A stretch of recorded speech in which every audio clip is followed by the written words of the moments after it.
56 grams of nitrogen and 96 grams of oxygen are mixed isothermally. The word isothermally says that the temperature is constant. This is the meaning of isothermal. So the first, understanding the words isothermal, they have given you the data about nitrogen indicated as N2 molecular form. Mass of the nitrogen, let us say, that is equals to 56 grams, and with the name itself we can know molecular mass of nitrogen is 28 gram per mole. And the same way, if I am taking oxygen, they have given the data W2 is equals to 96 grams, mass of oxygen 96, molar mass of oxygen if you take 32 gram per mole.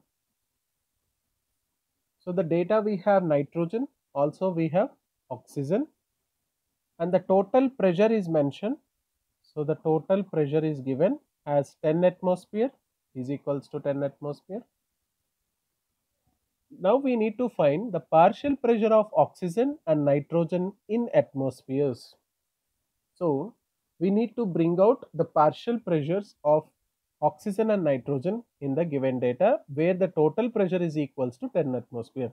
So which law we'll talk about this particular one is Dalton's law, where Dalton's law of partial pressures, if I am say, Dalton's law tells that P total, the total pressure is equals to sum of the partial pressures of oxygen plus partial pressures of nitrogen.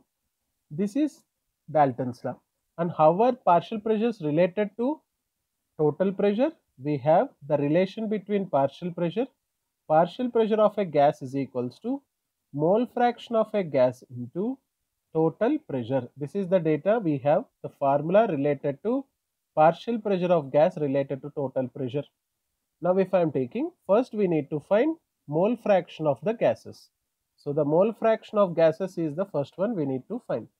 How to find mole fraction of gases? If I have to know mole fraction of oxygen, then I need to know number of moles of oxygen by total number of moles of oxygen and nitrogen in the container. Similarly, if I want to know the mole fraction of nitrogen, number of moles of nitrogen by number of moles of oxygen plus number of moles of nitrogen. Now first thing, we need to find the number of moles of oxygen. So if I have weight of oxygen by molar mass of oxygen, which is given in the data 96 grams of oxygen with 32 molar mass, it comes to be 3 moles. We also have number of moles of nitrogen, W. I have to take, I think this is taken as W2, this is taken as W1, which is already we have taken 56 grams of nitrogen with molar mass 28, this goes to 2 moles. Now when we have number of moles of oxygen and number of moles of nitrogen, I can substitute here. Mole fraction of oxygen is equals to 3 by 3 plus 2, which is equals to 3 by 5 moles. Same way here, it is 2 by 3 plus 2, that is 2 by 5 mole fractions, 3 by 5 and 2 by 5. Now partial pressure of oxygen is equals to mole fraction of oxygen, which is 3 by 5, into total pressure, which is 10 atmosphere, will be equals to 6 atmosphere. Same way, partial pressure of nitrogen is equals to 2 by 5 into 10 atmosphere, which is equals to 4 atmosphere. Children, here we can also do partial pressure of nitrogen can also be done like P total minus P oxygen from the Dalton's law. Here you can see this is the statement.